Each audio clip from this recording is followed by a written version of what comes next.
Hello everyone, welcome back to my channel. আমি তোমাদের বিজয়। কেমন আছো তোমরা সবাই? তো বন্ধুরা, আজকে তো সকাল সকালে যে ঘুম থেকে উঠে একটা ফোন আসলো, তো খুব বাজে খবর আসলো।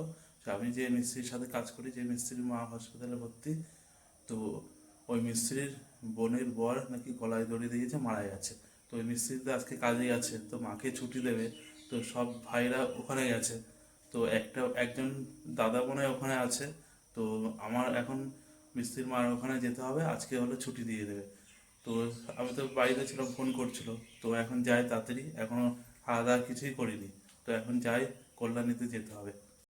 এমসে চলে এসছে আমরা, বিপদের উপরে বিপদ।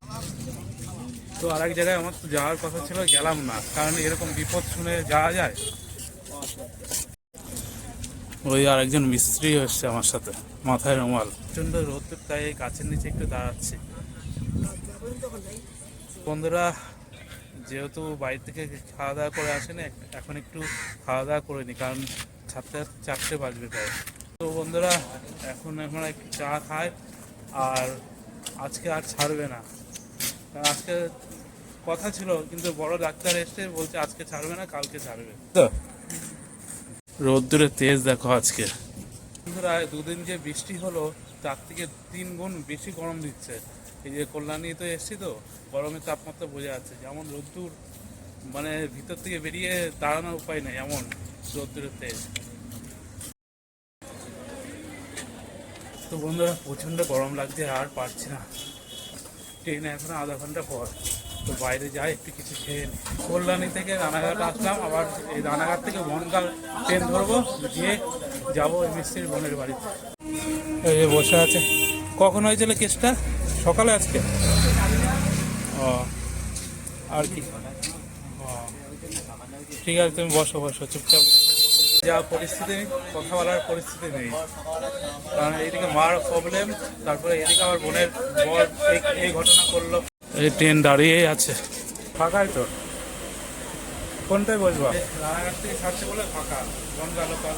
যা গরম, একটু আমের শরবত খাওয়া দরকার।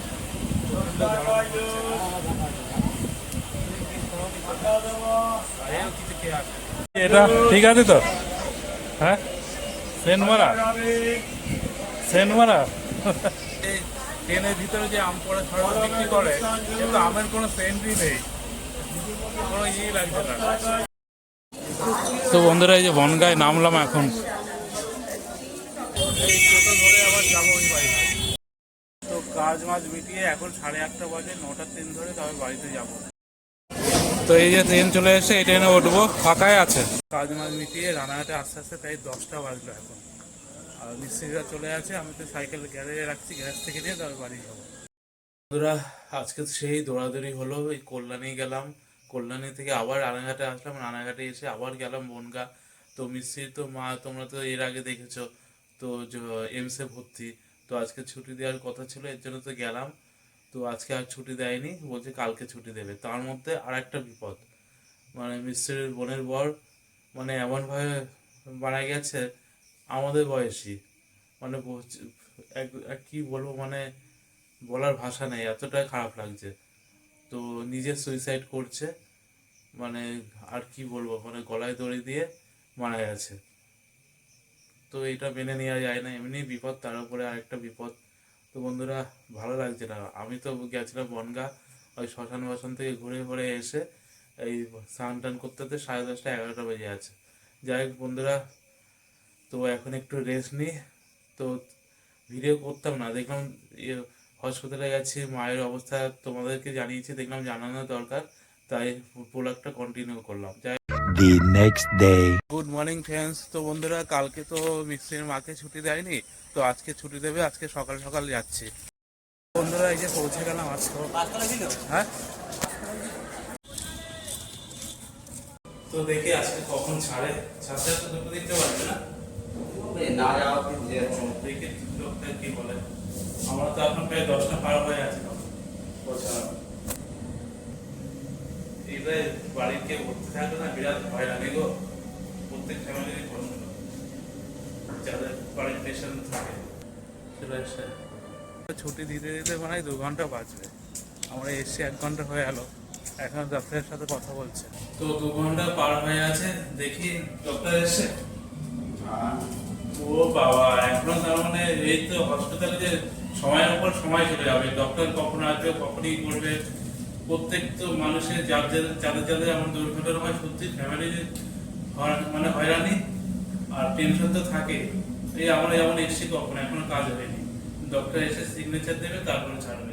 3 hours later. তো বন্ধুরা 3 ঘন্টা পার হয়ে গেল, দেখি এমার্জেন্সি গেটে দাঁড়াতে বললো, দেখি ছাড়ে কিনা।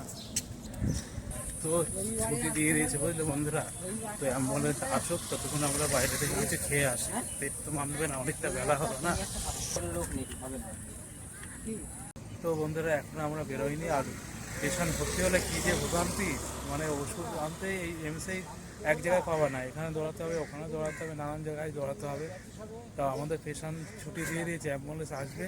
তো আমরা এই এমসের পিছন দিকটায় আসলাম। প্রচণ্ড গরম বন্ধুরা, ভিতরে তো এসি চারিদিকে, কিন্তু বাইরে তো রোদ্দুর বেরোনোই যাচ্ছে না। তো রওনা দিয়ে এখন।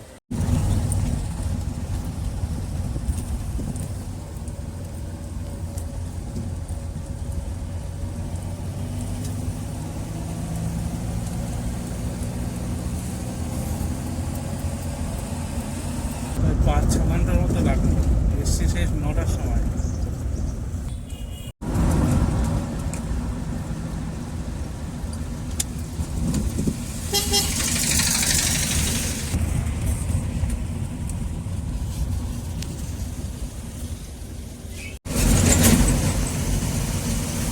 এই তো বেরোলাম কল্যাণী ছেড়ে বেরোলাম। এই সকালবেলা এসছি, বিকাল হয়ে আছে, ঘুমতে হবে।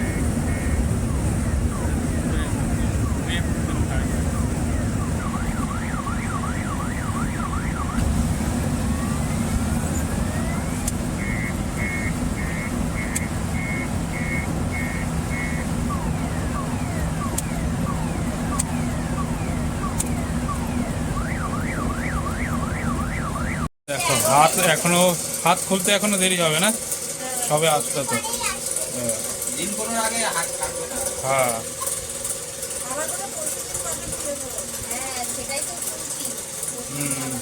ওটাই তো। হাতে যন্ত্রণা আছে, হাতে যন্ত্রণা করছে, কম আছে তাই তো। হ্যাঁ, ঠিক আছে। হ্যাঁ হ্যাঁ হ্যাঁ হ্যাঁ, ওই তো ঠিক হয়ে যাবে মাঝখানেকে। এবার আমি বাড়ি গিয়ে স্নান টান করেছি, সব ভোরবেলা বেরিয়ে। আর এই যে কাল মাসে পরশু আবার যেতে হবে, মানে একটা মানুষ অসুস্থ হলে কাল তাতে কত ভোগান্তি, ঠিক মানে শেষ নেই ভোগান্তি। তো যাই হোক, সুস্থভাবে এসে তোমাদের আশীর্বাদে এটাই ভালো। আর উনি আজকে তো আসলো, কাল বাদে পরশু আবার যেতে হবে এমসে। মানে মানুষ একটা অসুস্থ হলে ভোগান্তির কোনো শেষ থাকে না। তো বন্ধুরা বাড়িতে আসলাম, এই কদিন প্রচুর দৌড়াদৌড়ি হলো। সত্যি গো, আমি ভগবানের আশীর্বাদে কারোর যেন কিছু না হয়। তো ফ্যামিলির মানুষের যে কী যে হয়রানি হয়, যার তো হচ্ছে তার তো হচ্ছে, ওখানে মানে একটা মিনিট বসে থাকা যাচ্ছে না, এখানে দৌড়ানো ওখানে দৌড়ানো। যাই হোক, তো বন্ধুরা স্নান করে নিয়ে আর ভালো লাগছে না, সেই সকালবেলা বেরিয়েছি, তার মধ্যে এত গরম।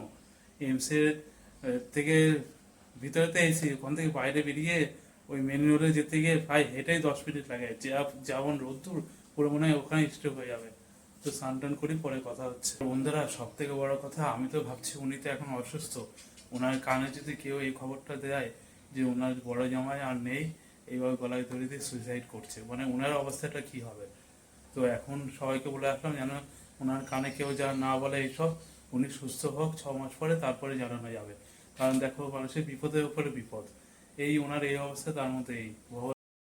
তো বন্ধুরা স্নান টান করা হয়ে আছে, তো আর ভালো লাগছে না, কারণ কদিন ধরে বেশ দৌড়াদৌড়ি করছি। যাই হোক, উনি বাড়িতে এসছে, সুস্থ আছে, বেশ এটাই ভালো। বন্ধুরা প্রত্যেকে একটু সাবধানে থাকবে, দেখলে তো সামান্য একটু ভুলের জন্য কত বড় একটা বিপদ হয়ে গেল ওনার।